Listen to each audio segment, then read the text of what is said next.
Hello everyone and welcome to another video. Now I should have known that the lovely sunshine wouldn't last. I live in England after all. Why was I so naive as to expect it to stay sunny?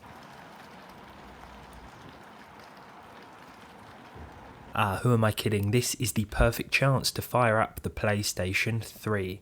At the risk of reigniting a 2-decade-old console war, I think the Xbox 360 is the better choice if you have a hankering to play older multi-platform games. Most seem to run a little better and look a little sharper. It was just a less complex console to develop for.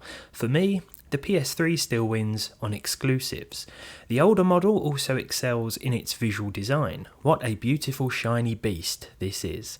For 50 quid, I picked up this 40GB behemoth and then scoured my local CEX for a selection of games, most of which cost me a couple of pounds. A lot of them even came with their original inserts, including manuals and maps. I found a couple of Blu-ray movie adverts too. Even if you don't want to play games, a PS3 still makes for a solid, low-cost Blu-ray movie player.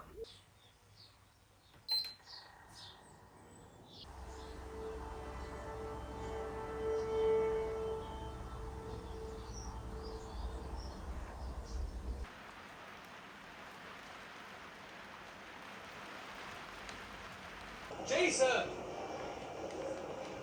Jason! Jason! Here though, we're all about the gaming. Heavy Rain is an appropriate place to start. This one follows 4 characters, each with an interest in the origami killer. It plays more like an interactive movie and it still splits opinions, but I really enjoyed it back in the day. I was surprised to see the original origami bird still in the box. The game gives you folding instructions during the initial and long install process. Instructions that I have failed to read properly, it would seem. I also wanted to explore a couple of exclusives that I've never played before, like Motorstorm. I think this was a launch title back in 2006-2007. I remember seeing pictures from it in a gaming magazine at school, and it kind of made me jealous of the 2 people who had a PS3. I didn't get a PS3 until a few years later, and by that time I must have just forgotten about Motorstorm because this is completely new to me. This makes use of the 6-axis motion controls, which I also forgot were a thing, but it's pretty fun. Hard to control though. As a quick side note, my new-to-me fat PS3 came with a pre-DualShock 3 controller, so no vibration function here, which is a bit of a shame. The vibration function was actually added to this game when the new controller launched, not that we can make use of it. Today was also the first day I tried Resistance Fall of Man, another PS3 launch title that still looks pretty good. It definitely has that early PlayStation feel to it, which is hard to explain until you're playing. It's set in the UK, in an alternate history timeline where an alien force has invaded. Apparently the multiplayer was pretty fun, but servers got shut down back in 2014. Before we move on to my favourite PlayStation exclusive series, an honourable mention has to go to Little Big Planet, a charming puzzle platformer that featured different themed levels, as well as the option for users to create and upload their own. Apparently there were over 10 million of them until the server shut down a couple of years ago, but it's still enjoyable in my opinion, with the base levels, especially as it costs like £2 and it's well worth it for that. I can't talk about the PlayStation 3 without talking about the Uncharted series, the reason I originally bought this console. Uncharted blends historical mystery with mythical elements. I think that's how I'd best describe it. If you've played 4 or Lost Legacy on later consoles, I'd highly recommend the original trilogy.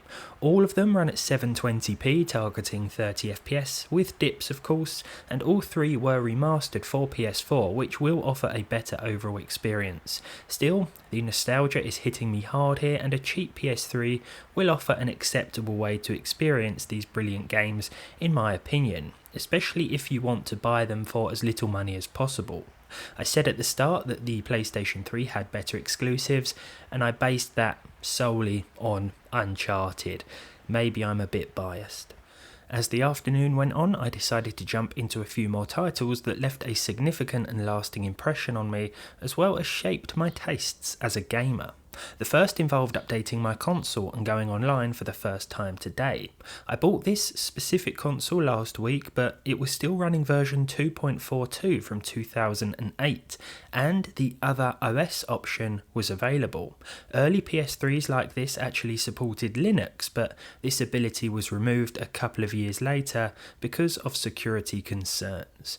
We will give that a go one day, but I was willing to sacrifice this option today for the sake of trying the legendary Modern Warfare 2. The servers are still online, and playing online in any game is still completely free on this console. I didn't hold out much hope of finding a game 17 years after launch, and although it took a couple of minutes, I did find myself in a team deathmatch, one without any modders too. I got in with a couple of minutes to spare, and with the familiar noise of Harriers and sentry guns whirring away in the background. I'm going to need you to imagine all that though, because as it turns out I didn't hit record on my iPhone. This black screen is not an accident. Sorry. Modern Warfare 2 targets 60 FPS, not that you can see that here, and it still feels pretty responsive to play. Next up, it's GTA 5, the original version that I put hundreds of hours to back in 2013. Rockstar worked wonders to get this running as well as it did on a system with a 256MB GPU. It runs at native 720p and targets 30 FPS, which it will hit sometimes. There are also jagged edges everywhere, but oh man, does this still look great. It's vibrant and colourful, perfect for the setting, and still feels pretty special to play. It's a true showcase in maximising the potential of this 7th gen hardware. Best of all, it cost me just £3. The 7th generation of consoles also marked the end of Pandemic Studios, who were responsible for what is one of my all-time favourites, the Saboteur. The atmosphere, soundtrack, setting, what a game this is. I can't showcase the music for copyright reasons, and I definitely can't input the code that allows you to enable the adult features, such as nudity. Set in Nazi-occupied Paris, the game starts out in black and white, with colour being restored upon completion of certain missions. This represents oppression and then liberation. I remember it being described as a mix of GTA and Assassin's Creed, but it deserves merit in its own right. There's nothing quite like this. Howdy, partner.